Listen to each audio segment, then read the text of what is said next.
اعوذ باللہ من الشیطان الرجیم، بسم اللہ الرحمن الرحیم۔ یہ سورہ بقرہ کی آیت ہیں۔ وَمِنَ النَّاسِ مَن يَشْرِي نَفْسَهُ ابْتِغَاءَ مَرْضَاتِ اللَّهِ وَاللَّهُ رَءُوفٌ بِالْعِبَادِ۔ دوسری طرف انسانوں ہی میں سے کوئی ایسا بھی ہے جو رضائے الہی کی طلب میں اپنی جان کھپا دیتا ہے۔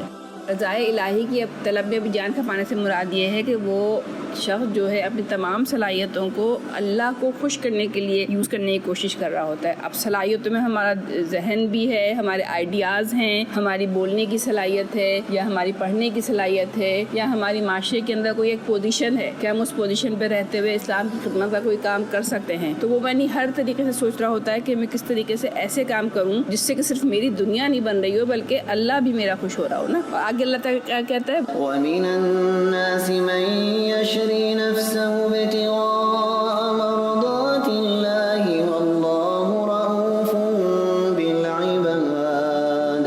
کہ ایسے بندوں پر اللہ بہت مہربان ہے۔ پھر یہ بہت ہی ایک اہم آیت ہے قرآن کی۔ وَلَا تَتَّبِعُوا خُطُوَاتِ الشَّيْطَانِ إِنَّهُ لَكُمْ عَدُوٌّ مُّبِينٌ۔ یہاں آپ دیکھیں اللہ تعالیٰ خود اہل ایمان کو مخاطب کر کے کہہ رہا ہے کہ اے لوگوں جو ایمان لائے ہو، یعنی ہم لوگ جو کہ مسلمان ہیں، کلمہ پڑھے ہوئے ہیں، مسلمانوں کے گھروں میں پیدا ہوئے ہیں، ہم سے اللہ تعالیٰ یہ کہہ رہا ہے کہ اسلام میں پورے کے پورے داخل ہو جاؤ۔ اب یہ اللہ تعالیٰ کیوں کہہ رہا ہے؟ کیونکہ ہوتا یہ ہے عموماً کہ ہم سمجھتے ہیں یا ہم بلکہ کرتے بھی یہ ہیں لوگ عموماً کہ جب نماز پڑھ رہے ہیں یا مسلے پر ہیں یا مسجد میں ہیں جب تو اسی طرح سے کریں گے جس طرح سے کہ اللہ تعالیٰ نے ہمیں بتایا ہے۔ لیکن جہاں ہم مسلے سے اترے اور جہاں ہماری لائف شروع ہوتی ہے، نارمل لائف شروع ہوتی ہے، وہاں پہ ہم نے اگر بددیانتی بھی کر لی، رشوت بھی لے لی، سود بھی کھا لیا، غیبتیں بھی کر لی اور وہ تعلقات کو خراب بھی کر لیا، یا اگر ہماری کوئی پارٹیز ہونے جا رہی ہیں، شادی کی گیدرنگ ہے کوئی ہے تو وہ بھی ہم نے تمام غیر اسلامی طریقے سے کر لی، تو یہ مطلب اسلام جو ہے نا خانوں میں بانٹنے والا دین ہے ہی نہیں نا۔ کہ ادخلوا فی السلم کافہ کا کیا مطلب ہے کہ پورے کے پورے اپنی زندگی کو خانوں میں نہیں تقسیم کرنا ہے کہ کہیں اسلام ہے اور کہیں غیر اسلام ہے، کہیں آپ کی اپنی دل کی مرضی چل رہی ہے، کہیں اللہ کی مرضی چل رہی ہے۔ کیونکہ آگے کیا کہا جا رہا ہے، اللہ تعالیٰ کیا کہہ رہا ہے؟ يَا أَيُّهَا الَّذِينَ آمَنُوا ادْخُلُوا فِي السِّلْمِ كَافَّةً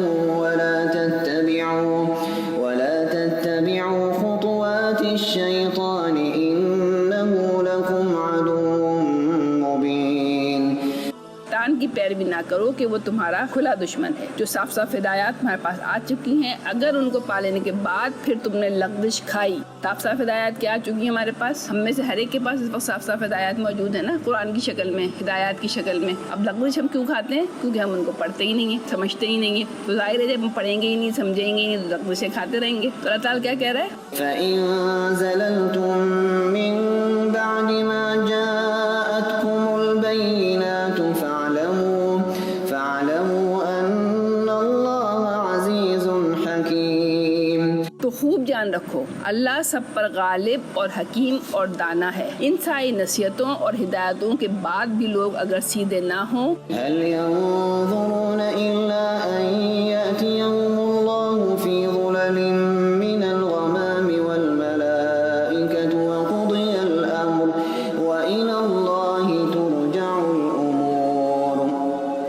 تو کیا اب وہ اس بات کے منتظر ہیں کہ اللہ بادلوں کا چتر لگائے فرشتوں کے پرے ساتھ لیے خود سامنے آ موجود ہو اور فیصلہ کر ہی ڈالا جائے؟ یعنی آپ دیکھیں جو ہمارے امتحان ہو رہا ہے وہ اسی چیز کا تو امتحان ہو رہا ہے کہ ہم بغیر دیکھیں ان تمام باتوں پر ایمان لائیں جو کہ ہمیں بتائی جا رہی ہیں قرآن کے اندر، اور ہم وہ سب فیصلہ آنے سے پہلے یعنی اپنی موت سے پہلے ہم اپنی لائف کو ٹھیک کر لینا۔ کیونکہ جب وہ فرشتے سامنے آ جائیں گے، سب کچھ ہمارے سامنے آ جائے گا، موت کا فرشتہ، تو ظاہر ہے ہم میں سے ہر ایک کا فیصلہ کر ہی ڈالا جائے گا۔ تو ایمان لانے اور اطاعت میں سر جھکا دینے کی ساری قدر و قیمت اسی وقت تک ہے جب تک کہ حقیقت ہمارے سامنے سے پوشیدہ ہے اور ہم محض دلیل کی بنیاد پر اور اپنی عقل سے یہ سمجھیں کہ جو ہمیں بتایا جا رہا ہے وہ بالکل صحیح ہے۔ اور آخری آیت ہے وَإِلَى اللَّهِ تُرْجَعُ الْأُمُورُ، آخرکار سارے معاملات وہ اللہ ہی کے حضور پیش ہونے والے۔ اللہ ہم سب کو ہدایت پر رکھے۔ صدق اللہ العظیم۔